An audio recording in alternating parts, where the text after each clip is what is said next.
नमस्कार दोस्तों, कैसे हो आप सभी लोग। बहुत स्वागत है आपका क्रॉनिकल पत्रिका के यूट्यूब चैनल क्रॉनिकल इंडिया पर। मेरा नाम है प्रशांत और करंट अफेयर की वो लेटेस्ट खबरें जितनी भी आपकी पीसीएस लेवल के एग्जाम और उस सबका जितनी भी एग्जाम्स है उसमें बहुत काम देती है। ये ऐसे टॉपिक्स होते हैं जो आपके प्रीलिम्स के लिए आपको फैक्ट्स तो प्रोवाइड कराते ही कराते हैं, बट साथ ही साथ आपके मेंस के लिए जो मेंस में डिस्क्रिप्टिव अप्रोच लगता है जिसमें आंसर्स लिखने पड़ते हैं, उस मेंस में भी आपको बहुत अच्छा मटेरियल यहाँ से मिल जाता है और साथ ही साथ आपकी समझ विकसित करने में भी ये क्लास आपकी मददगार साबित होती है। तो जिसका आप जब भी कभी इंटरव्यू देंगे तो इंटरव्यू में भी आपको उस विषय की, उस पर्टिकुलर टॉपिक की जो है एक समझ आपकी विकसित हो जाएगी, जिससे आप कहीं डिबेट कर पाओ, कहीं आप अपना पक्ष रख पाओ, या इंटरव्यू में जब आप जाओगे तब भी आपको कुछ अच्छी इंफॉर्मेशन यहाँ से मिल जाएगी जो आपको बहुत काम देगी। ऐसे में आप उसको कोट कर सकते हो। ऐसी कुछ चीज़ें हैं जो आपकी जो संपूर्ण तैयारी है उसमें कहीं न कहीं जरूर काम आ जाएगी। तो उसी लिहाज से इन क्लास को जो है एक बिल्कुल तैयार किया जाता है। तो देखते हैं आज की पहली खबर। देखिए, मुख्य चुनाव आयुक्त chief election commissioner of India, उनकी जो चुनाव प्रक्रिया होती है, उनको नियुक्त करने की जो प्रक्रिया है कॉन्स्टिट्यूशन में दी हुई है, तो उसमें जो है पहली बार बदलाव हुआ है। जब से कॉन्स्टिट्यूशन बना है तब से लेकर जो है chief election commissioner of India के मोस्टली जो परंपरा चलती आ रही थी या जिस तरह से कहा गया था, उसमें अब जो है एक व्यापक रूप पर बदलाव हुआ है। और वो बदलाव उस बदलाव को अगर हम देखें तो ये हमारे लिए एग्जाम पॉइंट ऑफ व्यू से बहुत जरूरी हो जाता है, क्योंकि ये पॉलिटी के साथ साथ ये किसका आता है, पॉलिटी प्लस अगर बात करें तो कॉन्स्टिट्यूशनल इंस्टीट्यूशंस की ये बात है, कॉन्स्टिट्यूशनल इंस्टीट्यूशंस की ये बात है, राइट। तो जो मुख्य चुनाव आयुक्त है, ये मैं मुख्य चुनाव आयुक्त की बात कर रहा हूं, उनकी चयन प्रक्रिया में जो है एक महत्वपूर्ण बदलाव हुआ है अब जो है। और ये बदलाव कैसे हुआ है, तो इससे कि मुख्य चुनाव आयुक्तों और अन्य चुनाव आयुक्तों नियुक्ति, सेवा की शर्तें और कार्यकाल अधिनियम 2023 इसके अनुसार जो है अब होने वाला है। अब ये चर्चा में क्यों है, इसकी वजह भी मैं आपको बताऊंगा, क्योंकि नेक्स्ट मंथ जो है अभी जो विद्यमान मुख्य चुनाव आयुक्त है वो रिटायर्ड होने वाले हैं, तो इसी के कारण जो है ये इतना चर्चा में फिर से आ गया है। ये पहली बार होगा, this is the first time since independence, this is the first time जब पहली चयन प्रक्रिया जो अब तक चलती आ रही है उसमें क्या होता था, वरिष्ठतम चुनाव आयुक्त के अलावा अन्य उम्मीदवारों पर भी विचार किया जाएगा। पहले क्या होता था कि जो वरिष्ठतम चुनाव आयुक्त होता था, क्योंकि मोस्टली हम देखते हैं कि देखो, एक तो हो गया आपका chief election commissioner, right, CEC हो गया आपका, और उसी के साथ अब ये नाम हो गया, उसके साथ जो है और एक कमिश्नर्स हुआ करते थे, इलेक्शन कमिश्नर, जिन्हें हम सिर्फ इलेक्शन कमिश्नर बोलते थे। अब मान लीजिए दो लोग हैं, एग्जांपल दे रहा हूं, इनमें से जो भी सीनियर मोस्ट होंगे वो अपने आप चीफ इलेक्शन कमिश्नर बन जाते थे। अब मगर क्या होता था, अब तक तो यही चलता था, अब क्या होगा, अब जो है अन्य लोग जो होंगे उनके उम्मीदवारों पर भी विचार किया जाएगा। पहले यही होता था, जो सीईसी का उत्तराधिकारी होता था हमेशा अगले वरिष्ठतम चुनाव आयुक्त ही हुआ करता था। मतलब ये इसका मतलब ये हुआ कि पहले जो भी कुछ होगा वो जो सीनियर होगा वही जो है chief election commissioner of India बन जाएगा। अब मगर क्या होगा, अब एक चयन समिति और व्यापक पैनल जो है इस प्रक्रिया में शामिल होगा। कानून के अनुसार कानून मंत्री की अध्यक्षता में एक सर्च कमेटी बनाई जाएगी जो 5 नामों की एक सूची तैयार करेगी। एक सर्च कमेटी है, जो सर्च कमेटी बनाई जाएगी लॉ मिनिस्टर के अध्यक्षता में, और वो जो है अन्य नामों की चर्चा करेगी। नई चयन प्रक्रिया का उद्देश्य क्या है, जो सीईसी भाई और ईसी इलेक्शन कमिश्नर, इनकी नियुक्ति में पारदर्शिता और जवाबदेही बढ़ाना है। ऐसा इसलिए भी हुआ है, बेसिकली क्या हुआ है कि इन दिनों खास करके पिछले कुछ वर्षों में जो है election commission, right, election commission पे जो है विपक्ष के द्वारा, अपोजिशन के द्वारा पक्षपात का पक्षपात, राइट, पक्षपात के आरोप लगे कि भाई इलेक्शन कमीशन जो है वो जो सत्ता दल है उस सत्ता दल के फेवर में वर्क कर रही है, ऐसे उनके ऊपर आरोप लगे। अब इन आरोपों को अगर हम बात करें तो इन्हीं सब चीजों को लेकर एक व्यापक रूप पर एक चयन प्रक्रिया बनाई गई है जिसमें विपक्ष भी शामिल होगा और अन्य लोग भी होंगे, राइट। देखिए डेमोक्रेसी की यही खूबसूरती है, this is the beauty of our democracy, right. If even a single person, if he has or she has a doubt about anything, so democracy में ये बड़ी अच्छी बात है कि डेमोक्रेसी उसे सॉल्व करती है, उसे सुनती है उस चीज को। अगर मुझे कल को मैं एक सिंगल व्यक्ति किसी गांव में बैठा हुआ है, उसको किसी चीज को लेकर डाउट है मन में, तो वो सीधा सुप्रीम कोर्ट में भी अपनी अर्जी डाल सकता है, आरटीआई के माध्यम से भी कुछ पूछ सकता है। मतलब ये चीज है कि डेमोक्रेसी में नागरिक की सहभागिता उसे लेकर जो है it is very beautiful thing कि आप अपने लिए, आपके मन में अगर डाउट है तो आप उसे रिजॉल्व कर सकते हो और वो संस्था है उसके लिए क्या है, अकाउंटेबल, इट इज अकाउंटेबल, ये जवाबदेह है। कानून मंत्रालय 5 उम्मीदवारों का एक पैनल बनाने के लिए कानून मंत्री की अध्यक्षता में खोज समिति की स्थापना करेगा।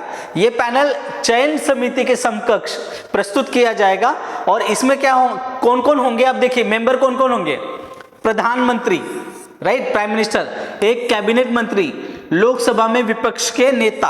अब विपक्ष के नेता प्रधानमंत्री तो हो गए मोदी, राइट, अब एक कैबिनेट मंत्री कोई भी हो सकते, राइट, और दूसरे कौन हो गए, राहुल गांधी, मिस्टर राहुल गांधी, ये हमारे जो है लोकसभा में विपक्ष नेता है, राइट, सबसे बड़ा दल।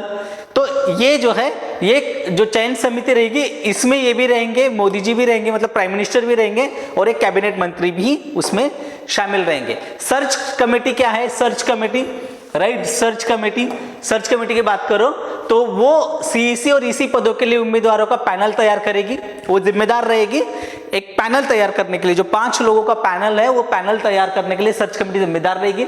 अधिनियम की धारा 6 जो कानून है 2023 का बदलाव वाला, उसमें उसकी जो धारा है 6, उसमें क्या कहे, समिति में, इस समिति में कौन हो गए, भारत सरकार के कानून मंत्री और सचिव रैंक के 2 अन्य सदस्य, सेक्रेटरी जिसे कहा जाता है। मोस्टली ये जब आदमी आईएएस बनता है उसके बाद वो धीरे धीरे जब प्रमोशन पाकर अपने जीवन के सर्वोच्च पद पर जब वो जाता है तो वो सेक्रेटरी पद होता है। तो सचिव रैंक के 2 अफसर होंगे, 2 अन्य सदस्य इसमें होंगे। इस प्रणाली का लक्ष्य क्या है, अधिक विविध और प्रतिनिधि चयन प्रक्रिया को सुनिश्चित करना है। पारदर्शिता, देखो पहले वाली सिस्टम में अगर लग रहा है कि लोगों को भरोसा नहीं है तो एक बेटर सिस्टम बनाने का हमारा अपना लक्ष्य है। देखिए हमारा संविधान बहुत ही बेहतरीन है, बट संविधान की सबसे बड़ी एक खूबसूरती है और हमारे संविधान निर्माता जो है डॉक्टर बाबा साहब अम्बेडकर, उन्होंने तब के विधानसभा मतलब तब के जो कॉन्स्टिट्यूशनल एक समिति थी, ड्राफ्टिंग कमेटी, उसमें ये कहा था, सीधे सीधे उन्होंने कहा था कि भाई हमारा संविधान जो है वो मृत नहीं है, वो हमेशा बदलता रहेगा समय के अनुसार, ये चलने वाला संविधान है। ये नहीं कि किसी कानून बना दिया और हजारों वर्षों तक वही चल रहा है, नहीं। जब कभी ये हमारे विवेक पे छोड़ा गया है कि जब कभी जैसे समाज बदलेगा, नई परिस्थितियां आएगी, नई टेक्नोलॉजी आएगी, नई उस समय की मांग होगी, उस मांग के अनुसार आप संविधान में बदलाव कर सकते हो। उसकी प्रक्रिया में मूल जो उद्देश्य है संविधान का, बेसिक स्ट्रक्चर, उससे छेड़छाड़ी नहीं होगी, बट हम अपने सुविधा के लिए नए कानून बना सकते हैं, नए कानून उसमें जोड़ सकते हैं, राइट। इस अधिनियम का जो एक पहलू है, चुनाव आयुक्तों के मौजूदा पुल के बाहर उम्मीदवारों पर विचार करने का प्रावधान है। मतलब एग्जिस्टिंग जो अभी चुनाव आयुक्त है उनके अलावा भी हम लोग जो है इतर ऑप्शंस भी ढूंढ सकते हैं, राइट। अब देखिए ज्ञानेश कुमार जो जिसकी मैं बात कर रहा हूँ, chief election commissioner of India है, ये सबसे मतलब संभावित उम्मीदवार थे, बट अधिनियम जो है चुनाव आयोग के बाहर योग्य व्यक्तियों की नियुक्ति की संभावनाओं को भी खोलता है। इसका मतलब यह कि ज्ञानेश कुमार जो है अभी के जो इलेक्शन कमिश्नर है, वो चीफ इलेक्शन कमिश्नर बन सकते हैं, मगर अब जो ये चयन समिति है अन्य नामों के ऊपर भी विचार कर रही है, तो ये कह नहीं सकते। पुरानी व्यवस्था होती तो यही बन जाते, ज्ञानेश कुमार ही बन जाते। अब ये विधायी परिवर्तन कब आया? सर्वोच्च न्यायालय के हस्तक्षेप से प्रेरित था, जिसमें चुनाव आयुक्त की नियुक्ति में कार्यपालिका की विशेष शक्ति पर जो चिंताएं प्रकट की थी उन्होंने प्रकाश में लाया था कि भाई जिस तरह से सरकार बनती है वही बोलेगी ये बनेगा वो बनेगा, तो ऐसा नहीं कि भाई पूरे संसद के जो मतलब जैसे विपक्ष के नेता है, क्योंकि उसमें कल को विपक्ष ऐसा नहीं कह सकता या जो अपोजिशन में रहेंगे। अब देखिए आज बीजेपी सत्ता में है, राइट, कल हो सकता है बीजेपी अपोजिशन में हो, कोई परसों कोई और पार्टी से, यही तो डेमोक्रेसी की खूबसूरती है। तो कोई ये नहीं कह पाएगा कि नहीं ये जो सरकार है ये अपने फेवर का व्यक्ति वहां ला रही है, तो ये वाली बात हो जाएगी, राइट। और ये सुप्रीम कोर्ट की गाइडलाइन में हो रहा है, सुप्रीम कोर्ट के जो दिशा निर्देश थे उसके अनुसार हो रहा है, राइट। ये नियुक्ति प्रक्रिया में नियंत्रण और संतुलन बैलेंस बनाना बहुत जरूरी है, और विपक्ष के नेता सहित एक समिति भी शामिल होनी चाहिए। मतलब सबकी जो एक व्यापक तौर पर भाई विपक्ष जो है, संपूर्ण विपक्ष का रिप्रेजेंटेटिव जो है विपक्ष का नेता होता है, सरकार का जो रिप्रेजेंटेशन है वो प्रधानमंत्री होते हैं, राइट। तो ये दोनों लोग अगर वहां होंगे तो इसमें ये रहेगा कि भाई सबकी सहमति इस व्यक्ति के साथ है, ये वाई जेड जो भी व्यक्ति रहेगा XYZ उस व्यक्ति पर सबकी सहमति है। अब इसमें क्या होगा, जो नियुक्ति प्रक्रिया है उसमें संभावित पक्षपात को रोकना और चुनाव आयोग निष्पक्ष बना रहे हैं, ये इस पूरी ये जो एक्सरसाइज हो रही है होने वाली है उसका मूल उद्देश्य यही है कि किसी को डाउट नहीं आना चाहिए कि भाई इसमें कोई काला गोरा भेद है, राइट, कुछ हो रहा है, कुछ सरकार अपने लोग वहां बिठा रही है, ऐसा कुछ नहीं, सबकी सहमति होगी, एक निष्पक्ष प्रक्रिया होगी। चुनाव जो इलेक्शन जो कमीशन है पूरा का पूरा चुनाव को लेकर ये आर्टिकल्स है 324 से लेकर 329 तक कॉन्स्टिट्यूशन में। तो अनुच्छेद 324 क्या कहता है, चुनाव कराना, नियंत्रित करना, दिशा निर्देश देना, देखरेख की चुनाव आयोग की जिम्मेदारी होती है। मतलब चुनाव जितने भी हैं, लोकसभा, विधानसभा और ये सब चुनाव जो है मोस्टली, तो उन चुनावों को देखरेख उन्हीं के अंडर होगा। 325 क्या कहता है, आर्टिकल 325 धर्म, जाति या लिंग के आधार पर किसी भी व्यक्ति विशेष को वोटर लिस्ट में शामिल न करने और इनके आधार पर वोटिंग के लिए अयोग्य नहीं ठहराने का प्रावधान है। मतलब आप किसी भी आधार पर वोटर मतलब उसका जो वोटिंग राइट है उसको छीन नहीं सकते। देखिए भारत दुनिया का मतलब एक अद्भुत कंट्री है, ये बिल्कुल अद्भुत कंट्री। अमेरिका, ब्रिटेन या यूरोपियन देशों में महिलाओं और बाकी लोगों को वोटिंग राइट देने में बहुत साल लग गए। भारत ने पहले ही दिन, जिस दिन भारत आजाद हुआ 1947, उसी दिन सबको समानता का अधिकार, बराबरी का अधिकार दे दिया। वोटिंग के लिए किसी के पास कोई, सब बराबर है, राइट। वहां तो महिलाओं का अधिकार बहुत लड़ना पड़ा है, यूरोपियन देश जो अपने आप को इतने एडवांस एंड मॉडर्न समझते हैं। आर्टिकल 326 क्या कहता है, लोकसभा और राज्य की विधानसभा के लिए चुनाव वयस्क मताधिकार के आधार पर होगा, राइट। एडल्ट फ्रेंचाइजेस जिसे हम कहते हैं, राइट। जो अनुच्छेद 327 चुनाव से जुड़े प्रावधानों को लेकर संसद को कानून बनाने की शक्ति है। अब देखिए आर्टिकल 327 क्या करता है, भाई चुनाव जो है, इलेक्शन जो है, इलेक्शन से संबंधित कोई भी कानून, उसमें बदलाव, प्रक्रिया, जो भी चीजें होंगी उसमें सिर्फ संसद को यह अधिकार, संसद को जो है कानून बनाने का अधिकार है, उसके ऊपर कानून लाने का अधिकार है। आर्टिकल 328 क्या कहता है, किसी राज्य के विधानमंडल चुनाव से जुड़े कानून बनाने की शक्ति है विधानमंडल को, राइट। और अनुच्छेद आर्टिकल 329 क्या कहता है, चुनाव से जुड़े जो मामले अदालतें हस्तक्षेप पर अंकुश लगाते हैं, राइट। अदालतों के हस्तक्षेप पर अंकुश लगाते हैं। ये सब अभी जो पूरे के पूरे हमारे कॉन्स्टिट्यूशन में आर्टिकल है चुनाव से संबंधित। कभी कभार क्या होता है, आप जान रहे यूपीएससी या स्टेट पीसीएस में इस तरह से निम्नलिखित में से कौन से आर्टिकल और 3-4 आर्टिकल दे देगा और 2 बराबर 1 बराबर या इसका कारण, रीजन, असर्जन पूछ लेता है, तो इसमें आपको काम आएगा। देखिए अगली खबर है IMD विजन 2047 2047 हमारे 100 साल भी पूरे होंगे, 100 ईयर ऑफ इंडिपेंडेंस। हम भी ये देखेंगे जो बचेंगे 2047 तक, क्योंकि 1947 में तो हमारी जनरेशन थी नहीं, राइट। तो ये सारी जो 100 साल पूरे होंगे हमारे देश की आज़ादी को, राइट, तो ये IMD का विजन है 2047 का। और भारत मौसम विज्ञान विभाग ये बहुत चर्चा में भी रहा है अभी हाल ही में, क्योंकि उन्होंने अपना 150वां स्थापना दिवस मनाया है, बर्थडे, जैसे हम मनाते हैं हर साल, वैसे IMD का 150वां बर्थडे जो है मनाया गया है, राइट। ये स्थापना दिवस था। भारत के प्रधानमंत्री नरेंद्र मोदी जी ने जो है मौसम पूर्वानुमान और आपदा प्रबंधन के महत्वाकांक्षी लक्ष्य को रेखांकित किया और इस विजन 2047 दस्तावेज का अनावरण किया। और इसकी इस जो डॉक्यूमेंट है इसका नाम क्या है? हर घर मौसम, हर मौसम, हर घर मौसम, हर मौसम, हर घर मौसम, ये जो है इस डॉक्यूमेंटेशन का नाम है।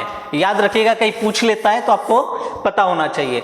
इस जो विजन 2447 है 2047 का, इसमें क्या है कि ग्रामीण स्तर से लेकर एक गंभीर जो मौसम की पहचान। देखिए मौसम, अब आप देखिए शहरों में रहने वाले लोगों को शायद उतना फर्क नहीं पड़ता, बट ये बात इतनी सच है कि गाँव में जो खेती किसानी करते हैं उनके लिए मौसम कितनी इंपॉर्टेंट चीज है। बारिश कैसे होगी, क्या होगा, एल नीनो, इन सब का प्रभाव जो है उनकी खेती जीवन पे, रोजमर्रा की जिंदगी पे असर पड़ता है। इसीलिए ग्रामीण स्तर पर जो गंभीर मौसम की पहचान को लेकर बढ़ाना है और इसका जो लक्ष्य है 2047 तक ऐसी घटनाएं जिससे शून्य मृत्यु दर प्राप्त करना है। मतलब साइक्लोन आ रहा है, कहीं भारी वर्षा है, तूफान गिरेगा, चक्रवात आएगा, इन सभी की सटीक जानकारी उपलब्ध होगी जिससे जान माल की, देखिए, क्षति कम हो। माल की क्षति तो उसका तो कुछ कर नहीं सकते। मान लीजिए अब खेत में जो अनाज मान लीजिए जैसे बोए हुए हैं तो वो फसल को कहाँ काट के ले जाएगा तुरंत एक दिन में, बट कम से कम इंसानी जान को तो बचाया जा सकता है। पशु है, पशुधन है, उसको बचाया जा सकता है। तो उसको जो है शून्य मृत्यु दर की तरफ ले जाना है। IMD जो है उसने क्या कहा कि भाई पूर्वानुमान जो है सटीकता के लिए लक्ष्य निर्धारित किए 2047 तक। अभी 2 साल का ये लक्ष्य रहेगा, 2 साल, 2 इयर्स 2025 में, फिर आ जाएगा 27 तक, 2027 तक इसका लक्ष्य रहेगा, राइट। अभी 2 साल का लक्ष्य है, 2027 तक टारगेट रहेगा, टारगेट 2027। फिर जो है 10 सालों का लक्ष्य रखा जाएगा, 10 इयर्स, फिर 2027 से लेकर 2037 हो जाएगा, 37। फिर 10 साल का और लक्ष्य रखा जाएगा जो 2047 तक हमें लेके जाएगा। ये 2 साल, 10 साल एंड देन नेक्स्ट 10 इयर्स, इस तरह से इसको लक्ष्य रखा गया है, ये याद रखिएगा। 2 साल, अभी 2 साल है जो लॉन्च हुआ है। तो ये सभी ब्लॉक और पंचायत स्तर भी गंभीर मौसम की जो घटनाएं है उनको कवर करेगा और जो समुदाय है उनकी सुरक्षा के लिए जो जो अटकलें लगाई जाती है, जो पूर्वानुमान है, उनको विश्वसनीयता बनाई जाएगी। अब विश्वसनीयता कैसे लानी है? 3 दिन के लिए जो अनुमान लगाए जाएंगे वो 100% सटीक होने चाहिए। 5 दिन के लिए जो लगाए जाएंगे वो 90% जो है सटीक होने चाहिए। 7 दिनों के लिए जो लगाए जाएंगे वो 80% जो है उसकी एक्यूरेसी होनी चाहिए और 10 दिन के लिए 70% जो है उसकी एक्यूरेसी होनी चाहिए। तो ये इस तरह से जो पूरा 2 साल, 10 साल, 10 साल, इस तरह से 2047 तक हमें जाना है। सैटेलाइट है, रडार है, रिमोट सेंसिंग टेक्नोलॉजी है, इसका उपयोग करके जो है अवलोकन प्रणालियों को बढ़ाया जाएगा, रिसर्च किया जाएगा, एनालिसिस किया जाएगा। डिजास्टर मैनेजमेंट, आपदा प्रबंधकों और जनता को समय रहते चेतावनी दिया जाएगा, जिससे क्या होगा, वो अपनी जान माल की जो नुकसान है उस नुकसान को टाल सकेंगे, राइट। विजन 2047 का जो दस्तावेज है उसको मौसम की घटनाओं से शून्य मृत्यु दर को जो है प्राप्त करना है हमें और सुरक्षा को प्राथमिकता देना है, राइट। संपत्ति की क्षति, जिसकी मैंने पहले ही चर्चा की, संपत्ति की क्षति, उसके नुकसान को कम करना है और भूस्थानिक टेक्नोलॉजी जो होती है, डेटा संचालित टेक्नोलॉजी का उपयोग करके ये है पूरा का पूरा विकसित किया जाएगा। ग्रामीण लेवल तक की ये बात हो रही है। बड़े शहरों के लिए मुंबई, पुणे, दिल्ली, बेंगलुरु, पटना, ये तो यहाँ तक ठीक है, बट जो दूर दराज का क्षेत्र है उस क्षेत्र के लिए ये सारी की सारी बातें हो रही है। अगली खबर देखेंगे, हमास और इजराइल। बहुत अच्छी खबर आई है, बहुत ही बेहतरीन खबर, और इस खबर ने जो है पूरी दुनिया को जो है एक राहत की सांस दिलाई है, क्योंकि लगभग 1.5 साल से जो है, 1.5 साल से लगभग 1.5 साल से भी ऊपर का समय हो गया है, गाजा में जो है एक खूनी संघर्ष चल रहा है, एक युद्ध चल रहा है। आपने हजारों सैकड़ों वीडियोस देखी होंगी, हजारों जाने गई है, तो वो सारे वीडियोस भी आपने देखे होंगे। तो यहां जो है खूनी संघर्ष जो चल रहा था, अब वो थमने के आसार शुरू हो चुके हैं। दोनों के बीच में एक सीज फायर की डील, हमास और इजराइल के बीच में जो है डील हो चुकी है, और इस समझौते के एंड तक, मतलब संडे को लागू होने की बात चल रही है। 19 जनवरी को जो है सीज फायर जो है, रविवार को 19 जनवरी को जो है ये लागू हो जाएगी, और उसके बाद जो इजराइल के कैद में जो है, इजराइल में जो फिलिस्तीनी बंधक है उनको जो है दिया जाएगा, हमास और इजराइल के बीच में जो भी है बंधक है उनको। इस सौदे की औपचारिक घोषणा जो है संयुक्त राज्य अमेरिका यूएसए के प्रेसिडेंट जो बाइडेन द्वारा की गई, और वो इतिहास में ऐसे पहले राष्ट्रपति भी बन गए हैं इतिहास में कि इन्होंने इजराइल और गाजा संघर्ष के इतिहास का सबसे खूनी युद्ध को समाप्त किया है। अब तक जितना भी गाजा और इजराइल के बीच में जो भी वॉर हुआ है, जो भी खूनी संघर्ष चला है, वो बहुत ही खतरनाक रहा है। किसी दिन जब मैं आपको पूरा इजराइल और गाजा संघर्ष समझाऊंगा, तो अब रिलेशन ही समझाऊंगा कि कैसे इजराइल बना, मतलब कैसे हमास की उत्पत्ति हुई, वो सब समझाऊंगा। अभी यहाँ पर हम उतने डीप में नहीं जा रहे, तो यहां सिर्फ आप इतना समझ लीजिए कि ये पहली बार ऐसा हुआ है कि दोनों के बीच में सीज फायर हुआ है। दोनों पक्ष एक टेबल पर आके बैठे और उन्होंने जो है ये किया कि हाँ भाई अब हम युद्ध को रोकते। इजराइल और हमास के बीच में जो ये समझौता हुआ है, उसमें कतर के जो पीएम शेख मोहम्मद बिन अब्दुल रहमान अल थानी, इनकी भूमिका बहुत महत्वपूर्ण मानी जा रही है, राइट। अक्टूबर 2023 में हमास द्वारा इजराइल पर हमले शुरू करने के साथ ये संघर्ष शुरू हुआ था। देखिए कब शुरू हुआ था, अक्टूबर 2023, पूरा 24 चला गया, अक्टूबर, नवंबर, दिसंबर, वहां 3 महीने चले गए, अब जाके जनवरी खत्म होने को आ गया, तब जाके जो है ये हमले रुक रहे। गाजा जो है, गाजा अगर बात करें तो यहाँ पर इजराइल ने बहुत कड़ी प्रतिक्रिया दी और बहुत खूनी यहाँ पे जो है इजराइल और हमास के बीच में वॉर चली। अब इसमें जो है मानवीय संकट उत्पन्न हो गया। आपने देखे होंगे इतने डरावने और इतने रूह कपा देने वाले वीडियो सामने आए हैं, तो इससे जो है वैश्विक स्तर पर इसको लेकर बहुत चिंता शुरू हो गई थी। अब अगर बात करें तो लगभग 64,000 से अधिक लोगों की जो है अब तक अक्टूबर से लेकर जनवरी तक मौतें हो चुकी है, और ये सिर्फ ऑफिशियल आंकड़ा है, बाकी तो अब कितने मरे होंगे क्या नहीं हो भगवान जाने, राइट। पहला चरण क्या होगा, 3 चरणों में ये जो सीज फायर लागू होगा, 3 चरणों में। तो पहला चरण है जून 2024 में बिडेन ने इसकी जो है रचना तैयार करी थी 3 चरण की। तो पहले चरण के दौरान जो है मानवीय सहायता को प्राथमिकता दी जाएगी, जिसमें लगभग गाजा को प्रतिदिन 600 ट्रक सहायता भेजी जाएगी, 600 ट्रक भरकर अनाज, पानी, दवाइयाँ, कपड़े, लत्ता वगैरह सब। ये 6 सप्ताह तक चलेगा, 6 वीक, राइट। ये 6 सप्ताह तक चलने वाला है ये पहला चरण, और इसमें पूर्ण युद्ध विराम रहेगा। आबादी वाले क्षेत्रों में इजरायली बलों की वापसी होगी, और जो 33 इजरायली बंधक है उनको भी रिहा किया जाएगा हमास की तरफ से।